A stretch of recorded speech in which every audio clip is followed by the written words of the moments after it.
Should you go low carb to lose weight? Boom! Today we're going to do planky time, which is explaining the subject of fat loss via low carb in as quick a time as possible while we're holding a plank. Let's get stuck in.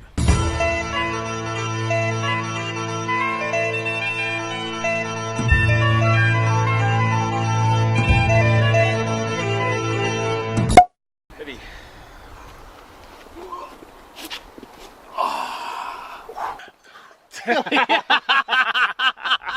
There we go. I was expecting that to happen. Right, so should you go low carb to lose weight? It's certainly one of the most popular methods for losing weight, so it's an easy choice. Just cut out carbs and you'll lose weight. It works for a lot of people. For varying reasons, you should maybe not do it. Now remember, in the short term, now carbs in a nutshell are like sponges for water in the muscle. So 1 gram of carb holds roughly 4 times its weight in water. Therefore, the minute you cut out the carbs within the first week, you're going to lose a lot of weight, and a lot of that will be water weight. Now that might sound like an amazing idea for some of you watching this, and it can be a very good way to start a program, just to cut out some of the carbohydrates. But that initial weight loss is what sticks in people's heads, and it ends in disappointment in about 3 to 4 weeks when you've no longer got water to lose and everything plateaus. And then they go back to regular eating the carbs, the water all comes back on, they spring back to their initial weight. So it can be a very, very good thing. However, the most important thing for weight loss is actually a calorie deficit.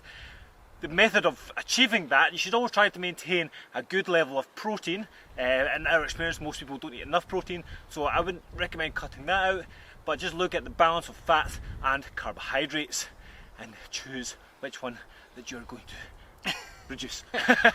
For me personally, I quite like to carb cycle occasionally, where I'll go through periods where I start from high carbs, slowly come down to low carbs for 2 days, maybe do a low carb sort of cardio, and then a carb back up again. Now for me that's carb cycling, so the low carb does have its benefit in that routine. Then when I carb back up, I feel really strong, it boosts my metabolism, then I rinse and repeat. Now that can be very good for maintaining metabolism, which is the main thing here, because just going low carb all the time can reduce your metabolism. Again, it works initially because of the whole water thing, and you're cutting out calories, but you'll drop your metabolism, therefore you will plateau and you get very, very frustrated. Now you have to remember as well that when you are going low carb for potentially too long, if you're trying to go into ketosis, for example, especially guys, when you go low carb, the stress hormone is going to affect your testosterone, which will then affect your muscle gain or affect your fat loss. So actually you can stress the body out by going too low carb for too long, and it's going to be counterproductive. I'm done. You done? So in a nutshell, it can be very beneficial, but think long and hard about the method you want to use. I would recommend carb cycling.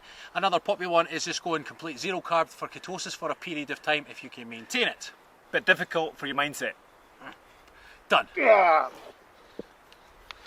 that was a 3-minute plank. Oh.